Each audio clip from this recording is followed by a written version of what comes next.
Hey guys, it's Dan. This is a video that I've mentioned a couple of times as something that I've been interested in doing, which is just a quick scale comparison across what I refer to as the big six manufacturers, which are left to right Warlord Games, Gripping Beast, Perry Miniatures, Fireforge Games, Victrix, and then War Games Atlantic on the right hand side. I also have miniatures from Cool Mini or Not, Games Workshop, and Conquest Games, which I'll kind of refer to as Wildcards. Maybe I'll bring those out at the end and show you how they compare to these. But I did want to talk about these six manufacturers sort of in isolation because they represent, I think, the six largest multi-part plastic historical model manufacturers. And I thought about bringing in Oathmark as well, but I didn't for two reasons. One, because they mostly produce fantasy miniatures, but also because the only models that I have from them are non-humans. So I have some dwarves, I have goblins and orcs, and so I thought for the purpose of this comparison it would be better just to stick to historical manufacturers, multi-part plastic, and human. So very generally at the beginning here, before I talk about specific manufacturers and some kind of nuance within their ranges, is that I think all of these are pretty darn comparable. We're all talking about like 25 to 28 millimeter, somewhere between true and heroic scale. And the distinction between those two, for me anyway, for those not aware, is mostly talking about hand, head, and weapon sizes. So you might have a model that is, from a ratio standpoint, correct, has a like 1/48 scale model, but the hands and the weapons might be larger than they should be.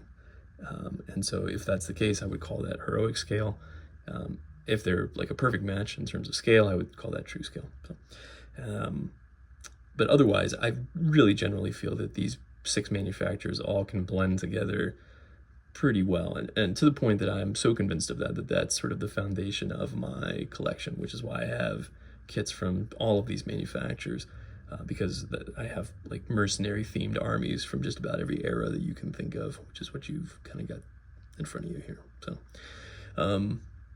But I have arranged them in a specific way, and I'd like to talk about why, which is that from left to right, very generally, I think we're talking about the smallest to the largest sets. In some cases, like kit specific, in some cases, range specific within these manufacturers, and I'd like to talk about why. So on the far left, again, we've got Warlord Games. This model is from their Dacians, which is also, I think the foundation of that kit is the same as their like Celts. But this is specifically from their Dacian box, and this is from their Landsknechts. So the main issue with Warlord in terms of scale, the inconsistency in scale, has to do with what we've talked about in the past, which is that they've done just a ton of acquisitions, right? So like Warlord produced this model, but they bought this model from a company called Pro Gloria Miniatures. So there's already going to be some scale issues there. And again, it's minor, right? Because like even these two models standing side by side, despite the slight difference in the bases, they work together just fine. The issue actually is more with some of their other earlier kits, like their Imperial Romans. If you've not dealt with those, are among the smallest miniatures I think I've dealt with. Like probably up to the shoulder on this guy here is where like the head would be. Same with their Greeks. Their Greeks are actually another acquisition originally from a company called Immortal Miniatures, and those are probably, if I had to like vote on the smallest multi-part plastic model I've ever dealt with, it was probably those Immortal Miniatures Greeks, which are probably like airing on 22 millimeter true scale models. Still lovely sculpts, very detailed, but small. So that's why I would say generally you kind of have to do your homework with Warlord. It just depends, right? We looked at their Macedonian Phalangites, and those scaled perfectly fine with my Victrix Greeks, but not all Warlord kits will. And so the reason I would rank them smallest is because like this Dacian model represents pretty much like as big as they get. There's really no kits that I've dealt with for them that are any bigger than that, but they do certainly get smaller. Gripping Beast is just to the right here. We've got a model from their Vikings, a model from their Dark Age Warriors. And I've also dealt with their Saxons, some of their like Roman stuff, their later age Romans.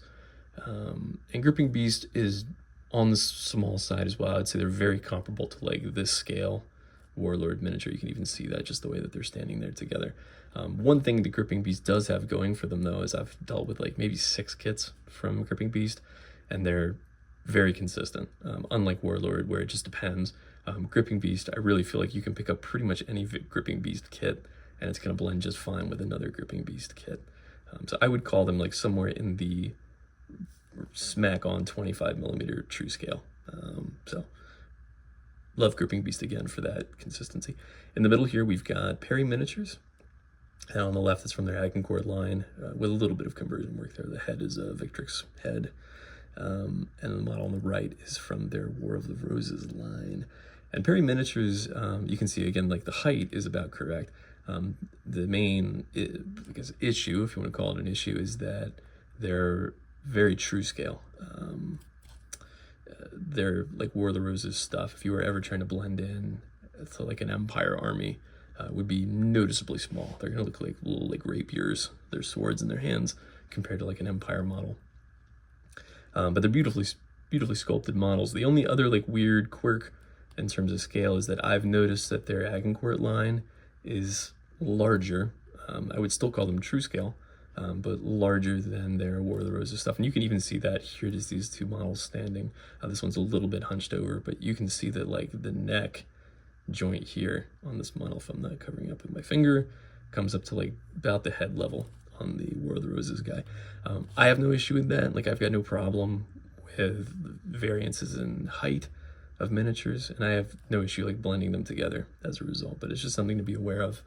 I will say within ranges, there's no issue with scale or height between Perry sets. So if you're just like doing Agincourt models, Agincourt to Orleans, I think is the range name, you're not gonna have any issues in terms of height.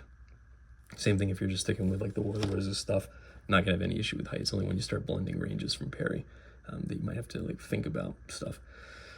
Next up is Fireforge, and it's weird, I thought I had way more painted Fireforge stuff, but this is the only one I have. I have a lot of Fireforge models, but this is the only one I have painted. Well, I have several of these models painted, but these are from their Russian infantry set. And Fireforge is also fairly consistent with like one asterisk on it, which is that their newer stuff is starting to get bigger. So this is like, I would say airing toward earlier kit. Their first set that they put out was their Templar Knights mounted, and they had some Foot Knights come later, and then their like Foot Sergeants came. So this is like sort of toward the middle of their production line. But the new stuff that I've seen from them is very nice, like beautifully sculpted stuff. Most of it's like Kickstarter based, I think is how they're doing a lot of their production runs. And their Samurai Wars range is the most recent that I've seen. But those are large. Like I would say that if I had that model from what I've seen from like scale shots and other people like discussing them online, it would probably be on the very far end compared to this one, which is like right in the middle, kind of like toward the Gripping Beast stuff in terms of scale and size. I've dealt with their Foot Knights, their Foot Sergeants, their mounted knight models we've looked at together before. All pretty much fit into this kind of center of the road scale for historical, especially Dark Age or like medieval models. It's just their newer stuff that seems to be starting to scale up a little bit from there. Next in line, we've got Victrix, which I love. You know, I'm a huge fan of Victrix. We've been looking at a lot of Victrix stuff together here recently. There is, I guess, 2 points to make. One is that any of the stuff pre their Viking set, which is what this model's from, this one's one of their Normans, that any stuff like before their Vikings, it's not that the scale is wrong, it's more like the proportions of things like the heads and the weapons and the hands. Like we even saw that with the Greeks, that when you swap out the old Greek model heads for the new Greek heads, that the models look much better, I think. So that's the only issue I've found with Victrix from like a scale or proportion perspective. However, the other point I wanted to make is that their Normans, very specifically, are larger than some of the other stuff. And by larger, I don't mean like proportionally, I mean taller. Probably like a half a head taller than their other Dark Age stuff. And I don't know if that's by design. I like it. Again, I like blending in models of different heights even within a unit, but it is just something to be aware of. And also, Victrix has said, I think they said it was with their Greek hoplite set that they started doing this, but they're now scaling their weapons up like 20% larger than what they've been doing in the past to avoid breakage concerns, things of that nature. So leaning in on the more heroic scale weapon proportions for the models that they've been putting out. But otherwise, again, their Dark Age stuff generally, I think, all fits and blends in just fine with Gripping Beast. With Fireforge, the Normans are like one, not exception to that, but one special note on that. But generally, I think that they're a little bit bigger than certainly like Warlord stuff down here on the left. And then on the far right, we've got Wargames Atlantic, which I've found, it's not model height. Again, you can see like this is from their Blood Oaths Irish, and then this model is from their Aztecs. But it's not model height that makes them at the larger end of the spectrum here. It's mostly proportions of things like heads and weapons. Like you can see the, I can't remember the Aztec word for this arrow thrower thing. But you can see in terms of thickness and length that compared to, like, for example, a Gripping Beast axe is a little bit bigger. And that's understandable because understanding what Wargames Atlantic does, which is, I think, it kind of bridges the gap between historical and fantasy wargaming. I think they deliberately design things in such a way that they want them to not necessarily be like directly mixed and matched, but at least give people the option to do that. Which is because they have a whole like range of fantasy and sci-fi miniatures that they produce as well. So it's no surprise to me that their stuff trends on the, I would call it like 28 millimeter heroic scale stuff. So like maybe like what you would see in a very early 2000s Games Workshop Empire model, right? So again, I think all of these manufacturers blend together just fine. And I do that all the time, like even within units. I've got like this unit over here. I think I should have actually brought the unit out now that I'm thinking about it, because I think it has models from 5 of these 6 manufacturers all blended together within a single unit. Now, I did mention that I wanted to bring out a couple other, call them wild cards here. So what I've got here on the left is a Conquest Games Norman infantry model. The head is from Victrix, they're Victrix Normans, and the weapon is also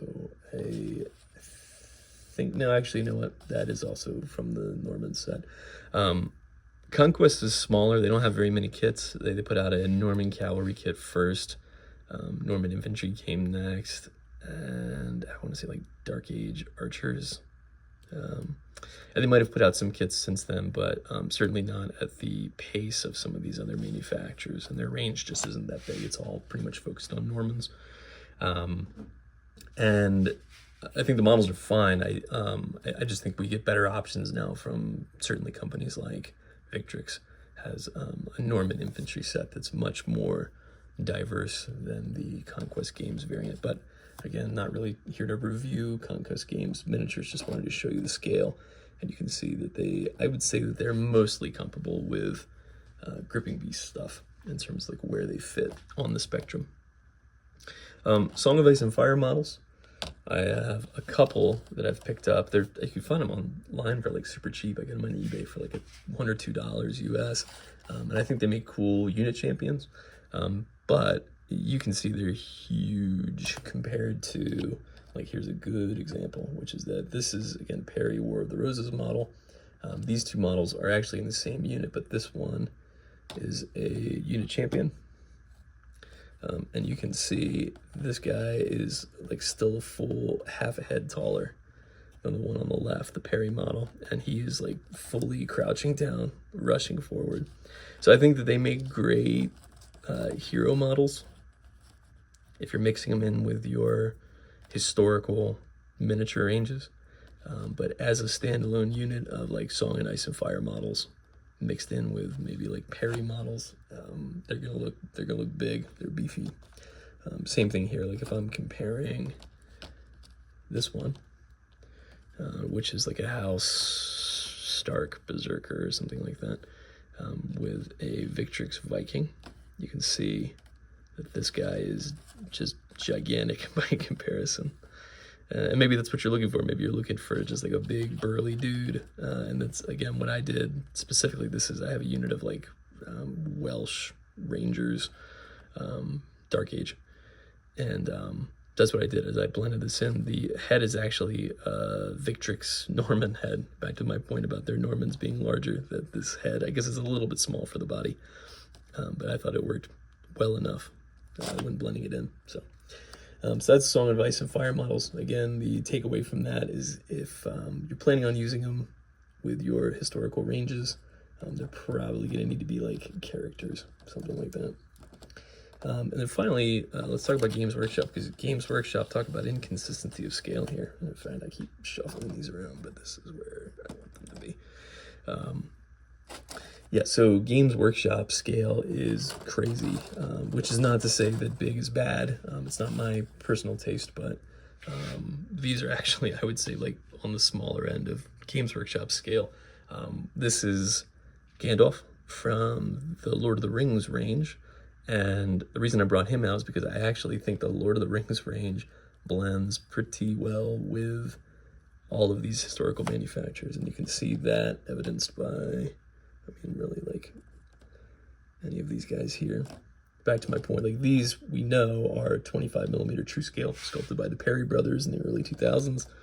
And that's probably the best evidence that we have that a lot of these various sculpts are also 25mm, erring on true scale, kind of depending on the manufacturer. And you can see like the weapons start to get a little bit big on these, but otherwise, like height-wise, they fit in just fine. So yeah, the Lord of the Rings stuff I find blends together with my historical miniatures pretty much without any issue. It's just once you start bringing in the like Warhammer Fantasy range, and this is an Inquisitor from the Empire range. And you can see, like, if I bring in either of the two Empire models here, he's just a big boy compared to these other two. Especially looking at, like, not so much model height, because he is taller, but it's more like thickness of things like look at the feet compared to these feet, look at the head compared to this head, certainly the hands compared to these hands. Like, these hands are bare hands compared to these armored hands, and these are still like twice as big. So I have found that you'll have a harder time blending in like Empire models with these historical models. However, if you base an entire army around any of these historical models, I don't think you're going to have any issue whatsoever. So again, I wanted to keep this short. It's just generally talking about scale of things, not like picking and choosing which is my favorite, because as you can see from the like collection I've got in front of me here, I really do like all of them. So again, I guess the main takeaway here, with the exception of some of the like fantasy stuff in the back there, is to experiment a bit. That I think a lot of these manufacturers make kits that blend together really well, and I think it's a good opportunity for us as hobbyists to try things out from different companies. So thanks for stopping by, tuning in, and until next time, happy gaming, guys.